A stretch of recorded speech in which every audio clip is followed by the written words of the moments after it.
Hi, I'm Psy, and welcome to a poorly made video. Yes. So the trailer for Pokemon Sword and Shield just came out, and I have seen it. Um, I really like it. I'll be honest. My first thoughts on the game. It looks fucking beautiful.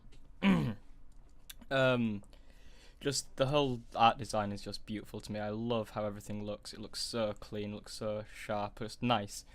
Nice and lovely. I absolutely love it. The Let's Go Pikachu and Eevee. The art design there was just Pokemon Go, and I wasn't the biggest fan of it. The new Pokemon look really good, in my opinion. I can't wait to see more of them. I like the sheep, whatever that was. My favourite starter is the grass one. Obviously, I'm gonna sort of speed through all my thoughts while watching this because it obviously went through quite fast, and I had a lot of thoughts, so I'm just gonna sort of speed run it. I like that design. It's a very nice design of what looks like a dark type bird, maybe. The area is beautiful. Yeah, as we know, it's set in basically like a UK sort of thing, or Great Britain. So I'm all down for that. My first sort of criticism is maybe too many of the last gen Pokemons, like all the other gens, but I'm not that big. I'm not that sort of disappointed with it. I don't know what they are, but they look interesting. So the first thing that really sort of made me question whether I liked this is this. I really don't like the idea of these the giant Pokemon. I feel as though this is another one of the gimmicks like Z moves from Sun and Moon that I really just didn't like and thought was really stupid. I just got a notification. That's great. Thanks. And this I really don't. I don't like it. Like, why giant Pokemon? I really don't see the point. It's just stupid. Like, why was this not in any of the previous games? Like, it's like Z moves. Like, in all the Pokemon games are kind of connected. Yeah, they add in new features and stuff, but it always like stays within its own like lore. It never fucking goes too insane. I guess I'm complaining about a kids game. Jesus Christ. But like Z moves just kind of like they were never introduced until Sun and Moon, and they were a bit weird. And this just is in the middle of a gym battle. Your Pokemon just go giant for no apparent reason. I'm assuming this is a gym battle. I don't like that from the looks of it, this is just one gym, but then you've got that one gym leader, and then this looks like another gym leader. So I'm really hoping that they don't use these sort of football stadiums for every single gym, because that'd get really tedious and boring and dull. Like, I don't mind like maybe one or two football stadiums like being gyms, but not if they all are. I really like the legendaries. I really like the shield dog, the shield wolf, lion. I'm gonna call them wolves or lions. I really like them. I like both of them. They look both really cool. But I think I've got to give it to Sif. That's obviously not that one. That's obviously Sif or Sith. I don't know how to pronounce it. That's obviously Sif from Dark Souls 1, let's be honest. Like, there's no fucking way. It's just recolored Sif. So that's obviously the one I'm going to choose. Although, for the first time, like, I do really like both legendaries. Because in the past, like, Sun and Moon, obviously I chose Sun because I didn't really like whatever the bird one was. But like this time I'm really like confused which one I choose. Well, I was until I saw Sif, because Sif's obviously gonna win. I'm gonna buy Sword. I mean, I was thinking about buying Sword originally anyway because Swords are cooler. But the Shield one is actually really good. Like, don't get me wrong, it looks pretty nice. They both look somewhat connected, unlike most other legendaries, I feel. A lot of the legendaries just don't seem to be connected that well, but these two, like, they're the same colour palettes. They look really more connected. Like, they actually, like, exist in... They were both sort of created at the same time, as it were. Like, with Zekrom and Reshiram, they do look similar, like, one's black, one's white, but that's about it. Lugia and Hoa, they were, like... I don't feel as though they were connected at all. Dialga and Palkia, they like shared roughly the same colour pattern as well. One, like, they're both being sort of a silvery with a secondary colour, or vice versa. Basically, my thoughts on this is I'm really optimistic for Sword and Shield. If you didn't know, I like Pokemon. You do now.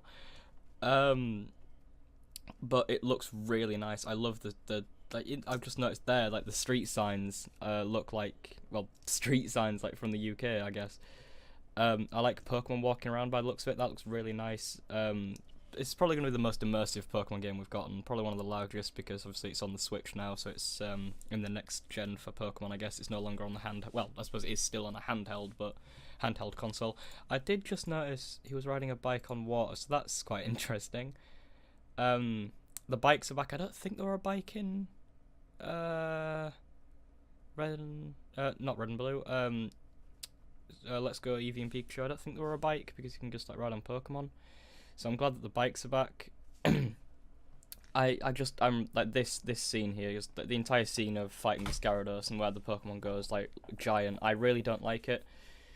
It just feels just like a forced gimmick, and I really hope that this doesn't play a massive part in the story. Like I really hope that like this isn't like the climax of the game isn't just like giant Pokemon fighting, because I at the start of the scene I kind of liked that there was a giant Gyarados. Like yeah, I can kind of understand it. Maybe like a mutated Gyarados, whatever.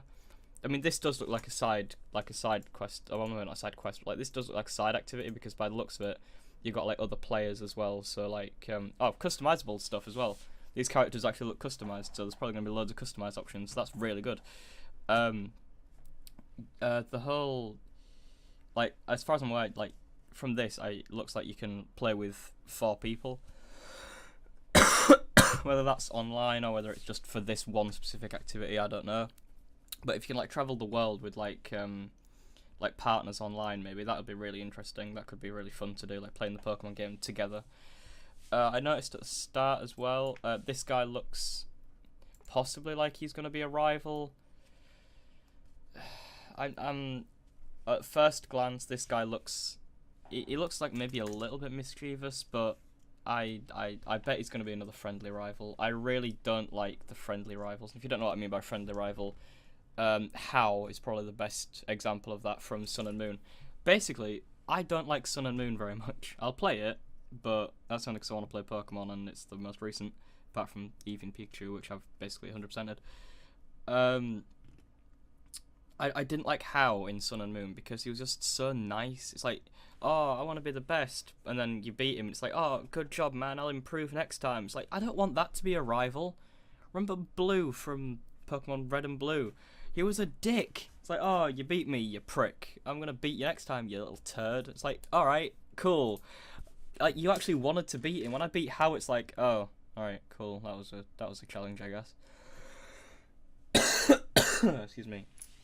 But I don't like friendly rivals. This guy looks like he might be a friendly rival, but if he's a dick, I'm all down for that. I need a rival that actually like makes me want to battle him and challenge him to be the best, not a rival like How, who's just encouraging me all the time. I want him to be like, nah, you're shit, man, and I'm like, all right, bring it on then. I'll just have to beat you again. How do you like that?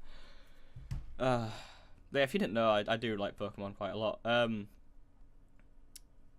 Get ready for Dynamax. Is that the fucking gimmick of the giant Pokemon? I didn't even realise. I didn't even look at the title. I'm not sure about that. No. I don't like the giant Pokemon. I'm sorry. It's just not my thing. The weird camera thing, I'm not sure what that's all about. Maybe it's like the intro of the gym battle, I guess. Like what kind of throws me off is getting to like the gym battle bit. I don't care about this. Like just giant Pokeballs that just grow and shrink, just like, so there's the gym. Okay, I can understand like this. Maybe like obviously this looks like a leaf gym or a grass type gym. Sorry, not a leaf gym. So this is like a grass type gym. Okay, I really hope you don't just like walk in and it's a stadium like that. Like all the other gyms we've had, like I remember what's the name's gym, the grass type from Gen 4, I believe, with the clock. I can't remember her name. I've got a Pokemon card of her somewhere and I can't remember where it is. But yeah, like her gym was on like the clock. At least that was like an activity. That was like near the start of the game. That was like an activity to do in the gym. Like gym puzzles are a massive staple in Pokemon games. And the fucking Sabrina's gym from not Sun and Moon. Sabrina's gym from Let's Go Eevee and Pikachu. That actually stumped me for a while. I'm not ashamed to say. It's like that actually like stumped me. Like some of the Pokemon gyms are actually hard puzzles, and I like that. I feel as though Pokemon needs to find a nice balance between like easy gameplay for like the younger kids, and harder gameplay for the older kids, because, like, yeah, it is a game for kids, but older people mainly people who have like nostalgia for the game, like people who played Red and Blue in like the in the 90s. I think it was in the 90s. I could be wrong. Like they'd want to come back to the series and play the game from their childhood on like a newer version. But if they make it too easy, then that just makes it boring for the older people. So I would say like add in a hard mode, but like I feel as though the only thing that would do would be bumping up the levels. It just means more grinding. So I don't know. I feel as though Sun and Moon was too easy. X and Y was definitely too easy, and I think they realised that. But getting back to the gyms, I feel as this is very like scattered. My opinions are very scattered, and this isn't planned at all. But this just came out, so I'm doing it now. Capitalise on the views, as it were. I'm not too sure about the football like jersey. I don't think you're allowed to have 831 people on a football team. Not sure about how they're clipped on, but okay. It looks like a grass gym, fair enough. But then, if we skip forwards a bit, what worries me is after this whole like scene and this all like fades out and shit, you've got this guy. I don't know if this is like the champion or if this is. Actually, it might be one of the champion or it might be the Elite Four now that I think about it, because he does look sort of regal, and it does look a bit different. It looks like a big stadium. So I don't mind if they all end, like all the gym battles end in like a big stadium, but at least have like a puzzle before that. Like that I think that would make me happy. I don't just want to keep battling in stadiums. Like that would just get boring. But yes. Someone's just commented there, and I have no idea why. Am I streaming this? Oh, I'm streaming this. Oh, good. I didn't even notice I was streaming it. Oh well. Yeah. shows how like professional I am. Have you considered getting good? No, I haven't. I haven't, Ethan. Thank you. Ethan, I pronounce it Ethan, but yeah. Just came out. I'm quite optimistic, but apart from that, yeah, there's nothing else much to say. Thank you all for watching. I have been your host, Psy, and I'll see you next time whenever I next upload or stream. Thank you, and goodbye.